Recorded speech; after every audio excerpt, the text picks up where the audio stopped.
గుర్తు లేకుండా చేస్తా కేసీఆర్కి రేవంత్ వార్నింగ్ లండన్లో. బీఆర్ఎస్ పార్టీ గుర్తుని అంటే కారుని 100 అడుగుల లోతున పాతి పెడతానన్నాడు రేవంత్ రెడ్డి గారు. దీనికి కేటీఆర్ గారు పరోక్షంగా ప్రత్యక్షంగానే 100 రోజుల పరిపాలనలో మీరు ఇచ్చినటువంటి హామీలు నెరవేర్చారా లేదా ముందు అవి చెప్పండి. వాటితో పాటు మీరు కరెంటు బిల్లులు జనవరి నుంచి కరెంటు బిల్లు ఎవరు చెల్లించొద్దు, ప్రజలందరూ కూడా ఆ బిల్లుల్ని 10 జన్ పద్ధతికి పంపించండి అని చెప్పారు. సరే, ఈ 2 అంశాలు చూసినప్పుడు ఏమనిపిస్తుందంటే తెలంగాణలో పార్లమెంటు ఎన్నికలకు సంబంధించినటువంటి కసరత్తు మొదలైంది. పార్లమెంటు ఎన్నికలలో 2 పార్టీలకు కూడా డూ ఆర్ డై సిచ్యువేషన్. సరే, 2 పార్టీల్లో ఇటు కాంగ్రెస్ పార్టీకి అందున ముఖ్యమంత్రి రేవంత్ రెడ్డి గారికి అది చాలా కీలకమైనటువంటి ప్రెస్టేజ్ అయినటువంటి అంశం. దీంతో వారు ఎన్నికలు అనేదాన్ని చాలా సీరియస్గా తీసుకొని 10 స్థానాలకు తగ్గకుండా కాంగ్రెస్ పార్టీ గెలవాలి. బీఆర్ఎస్ పార్టీ భవిష్యత్తు బలంగా ఉండాలి అని అంటే బీఆర్ఎస్ పార్టీ 10 స్థానాల పైన గెలవాలి. మరి అందుకని ఈ యుద్ధంలో గతంలో కంటే కూడా ఇంకా వేగవంతంగా మాటల దాడి, మాటల యుద్ధం కొనసాగిద్ది. ఈ యుద్ధంలో మరి ఎవరు గెలుస్తారు, ఎవరు ఓడిపోతారు అనేటువంటిది చాలా కీలకమైనటువంటి అంశం. ప్రజలు ఎటువైపు నిర్ణయిస్తారనేది కూడా. మనము 40 రోజులుగా ముఖ్యమంత్రి రేవంత్ రెడ్డి గారిని మనం చూస్తూ ఉంటే ఆయన చాలా సైలెంట్గా తన పని తాను చేసుకొని పోతూ ఉన్నారు. పరిపాలన మీదే తన దృష్టిని కేంద్రీకృతం చేశారు. అదేవిధంగా గత ప్రభుత్వం చేసినటువంటి తప్పిదాలని విచారణలకు ఆదేశిస్తూ ముందుకు ప్రయాణం చేస్తూ ఉన్నారు. ఇక పార్లమెంటు ఎన్నికల 3 వచ్చిన తర్వాత ఇలా వెళితే కుదరదు. ఎన్నికల టెంపోని క్రియేట్ చేయాలి, రాజకీయ వాతావరణాన్ని క్రియేట్ చేయాలి, ప్రజలని తన వైపు తిప్పుకునే విధంగా అడుగులు వేయాలి. అంటే అప్పుడు మరలా రేవంత్ రెడ్డి గారు ఎలా ఉండాలి? పాత రేవంత్ రెడ్డి గారు కావాలి. ఎన్నికలకు ముందు ఉన్నటువంటి రేవంత్ రెడ్డి గారు ఎట్లా ఉండేవాళ్ళు? అది బుల్లెట్ లాగా ఉండేది.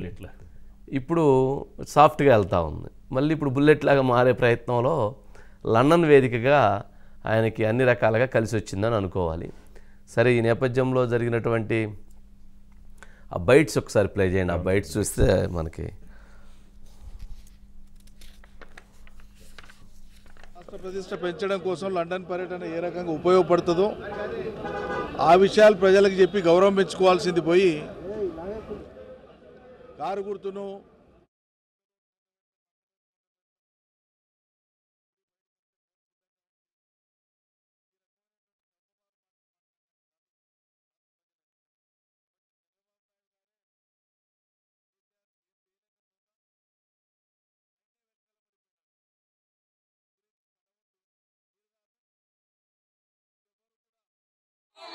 ఎన్నికల్లో మీ నిశాన్ లేకుండా 100 మీటర్ల కోతి తీసి పాతి పెడతా అని చెప్పి పులంతా ఇంత పడుతున్నదంటే లేచేస్తుందంట.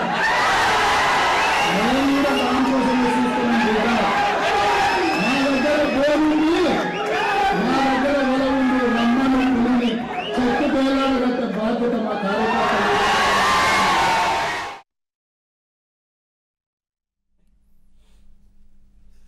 ఏంటో ఆ బయటలో అయితే నాకు స్పష్టంగా అర్థం కాలేదు. కానీ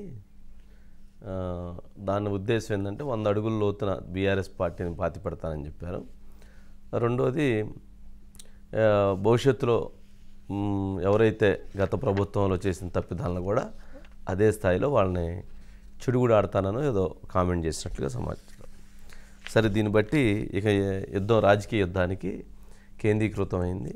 అలాగే తెలుగుదేశం పార్టీ అంటే ఎన్టీఆర్ వర్ధంతి సందర్భంగా కూడా ఆయన ఒక కామెంట్ చేశారు. అది ఉందా? ఆ కామెంట్ చేసినటువంటి వైఎస్ఆర్ పైన, ఎన్టీ రామారావు పైన, చంద్రబాబు నాయుడు గారి పైన, అందరిపైన, అందరి గురించి కూడా ఒక పాజిటివ్గా మాట్లాడారు. ఒకసారి ఆ బయట ప్లే చేయండి.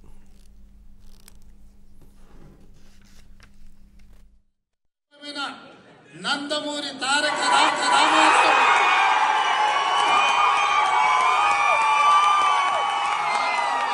రాజశేఖర రెడ్డి, నారా చంద్రబాబు నాయుడు నిర్మించిన